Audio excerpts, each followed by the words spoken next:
Welcome to a new edition of the Famous Interviews with Joe Dimino. On this episode, we talk with CEO and founder of the Mom Complex and author, Katherine Wintsch. She has dedicated her life to making the lives of women easier. As the founder and CEO of the Mom Complex, she helps large companies like Walmart and Johnson & Johnson develop better products for mothers. In her highly praised book, Slay Like a Mother, Katherine has combined over a decade of research with her own struggle with low self-esteem to help women around the world to slay their dragon of self-doubt and live their best lives. Enjoy this interview. Katherine, it's wonderful to meet you. And, before we get into your life as a mother and an author, an advocate, I want to kind of cover what I just touched on a little bit, which is this whole last 3 years with COVID. And I'm sure we all have PTSD now in March.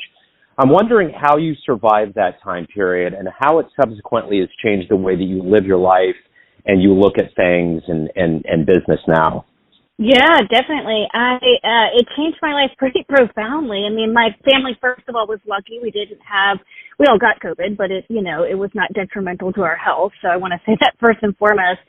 But, for me, it really changed my priorities. We were such a busy family with kids over-engaged in activities. Everybody was rushing all the time. And, for that one, at least a full year, they didn't participate in any activities outside of our home. And it was really refreshing and beautiful. And so I think for us as a family, it caused us to pause and say, okay, well, what do we really want to go back to? And how much do we have to overdo and over-engineer and over-engage with? And so while it wasn't an easy year, that first year of COVID, it's definitely improved our lives, kind of on the tail end of it. And I think that's the thing that people get weird about. Some people are like, well, beyond the biological and health risks and the death that went into it, a lot of people genuinely have been saying there's been a lot of really good silver linings out of it. And I think that was the part of all of this that I noticed, especially with musicians, which I interview quite a bit, was they finally got a minute to just recalibrate their existence. And all of it did. I mean, even look at how nature reacted. The canals in Venice cleared up, the smog went away in Beijing. There were incredible ways that all that happened. So what I want to do is kind of get to the heart and soul of what you do for a living. And I'm going to put you hypothetically in front of a bunch of third graders at a career day in a grade school. And one of the children will look up at you and ask, what do you do for a living? How do you answer them? I love that. That's hilarious. I love it. Okay. I am an entrepreneur, which means I started my own company. I run my own company. I am the boss of a consulting company called the Mom Complex, and we do research with mothers all around the world. And then we help really big companies create better products and services for mothers. So when you were in the third grade, what did you want to be when you grew up? When I was in the third grade, I wanted to be a lawyer because I loved the television show Matlock. And I was kind of captivated by, the rigor and the practice and the research and the persuasion that went into being a lawyer. And I thought it was really interesting that, it required a lot of hard work, but there were winners and losers. And I'm a very competitively driven person. And so that was my initial dream for my career. So let me ask you this, all of these motivations come early on in life to become who we are. So when you were young, talk to me a little bit about where you were born and raised and kind of how these seeds were planted in you to become who you are, because you're obviously very giving, you're highly motivated. How did all this begin and grow into who you are now? Well, I was born and raised in Richmond, Virginia. I still live in Richmond, Virginia, and it's one of the things I'm most proud of is that I've had a very successful career as an entrepreneur, a consultant, an author, and I have never felt the need to move away from my relatively small town. I think, we were always taught, that you had to go to the big city, you had to have the bigger office, you had to have more money. And I think my career trajectory is, the antithesis of that. And so I'm quite proud of that, but I was raised by two loving parents that happened to be both type A perfectionists And so that was advantageous in many ways because it taught me to work hard. It gave me an extraordinary work ethic. I am fairly convinced I can take on almost any task and do well at it because that's how I was raised. But, of course, there's two sides to every coin. So while I was very driven as a child, I'm still very driven.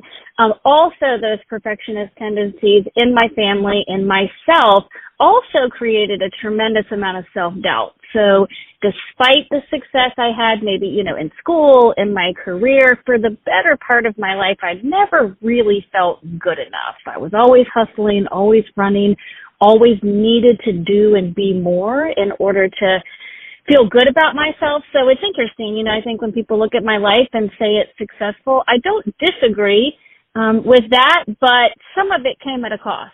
Some of my success was achieved because I was trying to prove myself, but I've put those days behind me after many, many years of therapy. But it was a foundational part of how I became who I am. Talk to me a little bit about, every day we wake up, we have these things that we look forward to and that we want to accomplish and do. What is the main motivator for you? What gets you up? What gets you moving? What gets you going through your day? My motivation, my currency, that's outside of money and power, which most people chase, my currency is impact.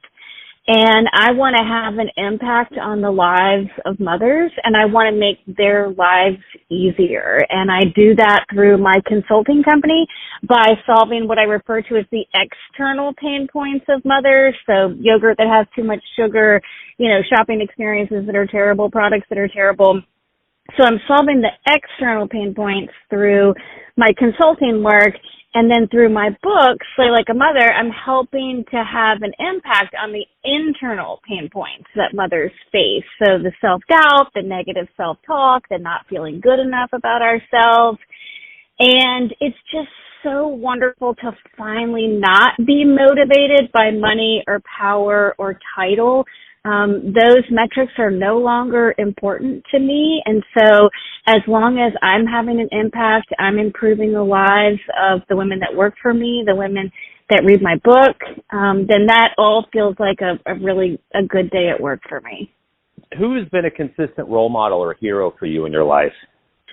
I would say growing up, I really admired my father's work ethic and career. So very early on, just a wonderful role model, again, of not having to move to a big city. My father was very successful and had job offers in many other cities and never took them because he was happy in Richmond. Our family was in Richmond, aunts, uncles, grandparents. So that was a wonderful role model in terms of family values, staying close to home. And then secondly, I would say my paternal grandfather, who actually just recently passed at 98, and just really taught me to be a good human being, taught me how to treat all people equally, even if they're different from me, to help marginalized communities be seen and heard and appreciated. And so those two people had a pretty profound impact on my life.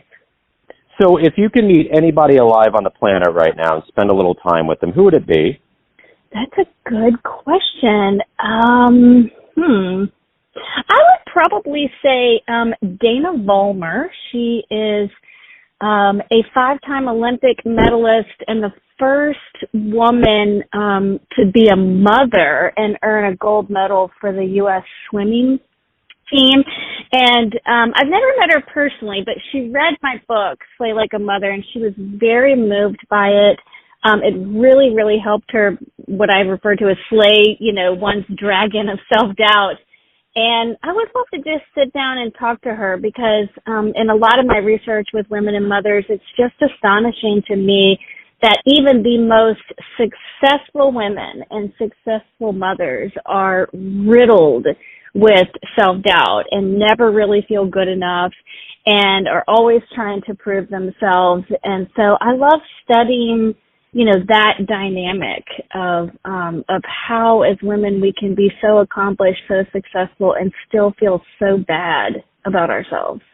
So based on the life you've led, the wisdom you've gained, let's say you have a dream tonight. You run into your 20-year-old version of yourself, and that version of you could give a piece of advice based on what you've lived through and seen and the wisdom you've gained. What would you tell that young version of you?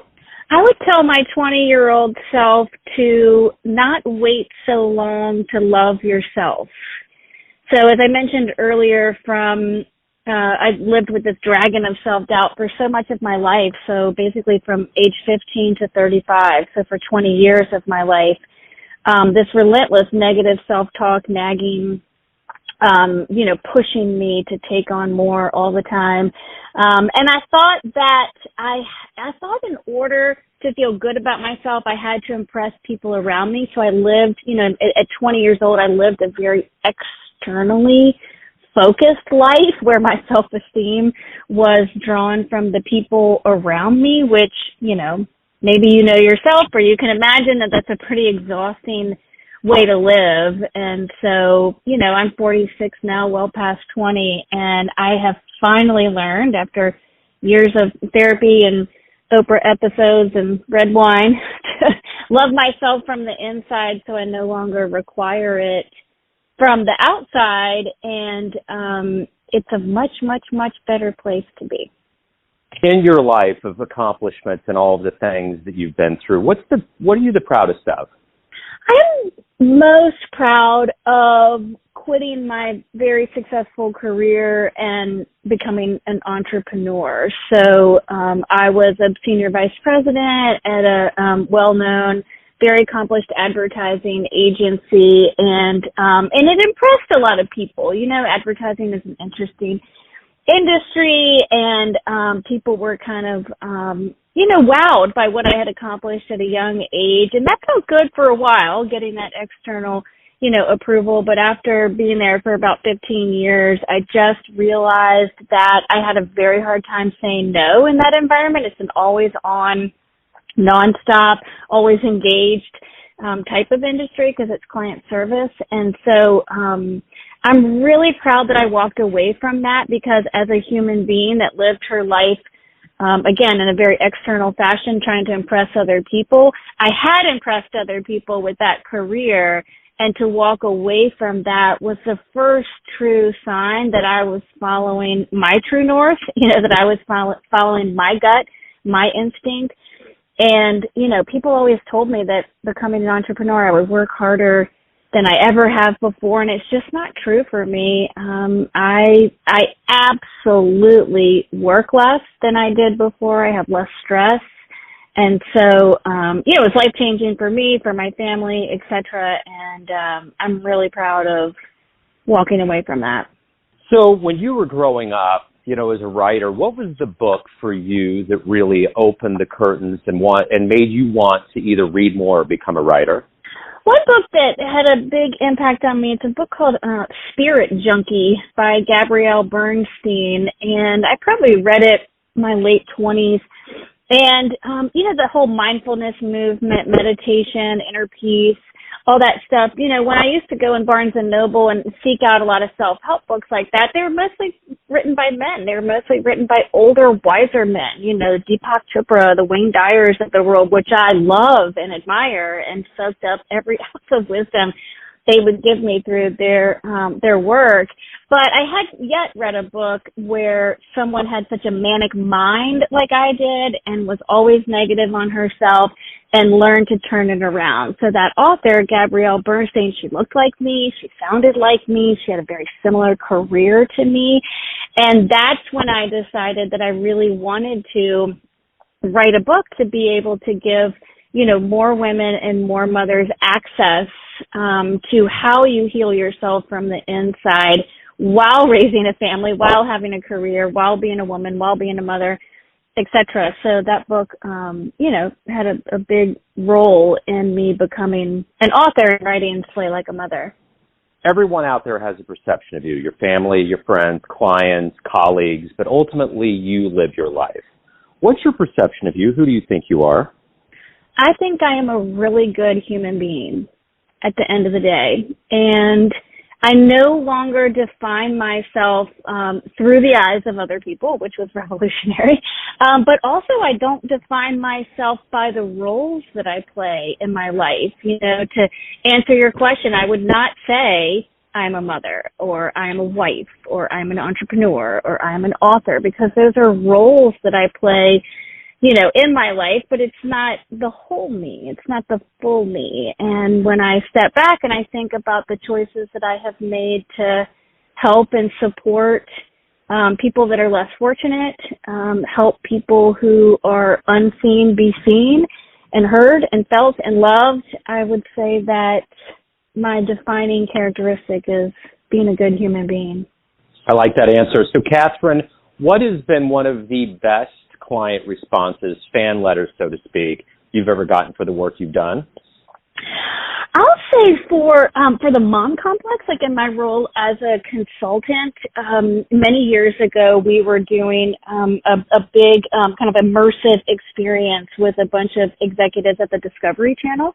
And we were teaching them all about mothers and how hard it is to be a mother in order to help them develop better programming for women and mothers. And the head creative director for the Discovery Channel left the room kind of halfway through this immersive experience where we were sharing insights, stories, videos of the trials and tribulations of mothers.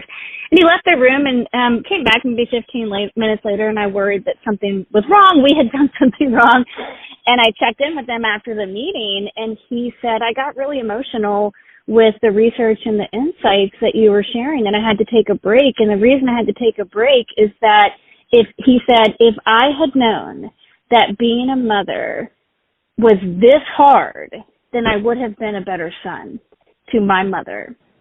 And it was a really profound moment, because what I really want to do through the Mom Complex and the consulting we do is to build empathy for the struggles that mothers face. And that was a really pivotal moment for me, where clearly we had done our job of, instilling empathy in these executives for the help and support that women and mothers need. So that was wonderful. And then on the book side, I get letters a lot from women all over the world. I think the thing that moves me the most is when people tell me it has changed their life, that they were living this externally focused world and now they have turned more internal, and they have peace and happiness in their heart for the first time in their life. And every time I get one, I cry. And I'm just so grateful when people reach out and share those stories with me. That's great. Katherine, if anyone out there wants to get your book, they want to hire you, learn more about what you do, where can they go on the web to do that?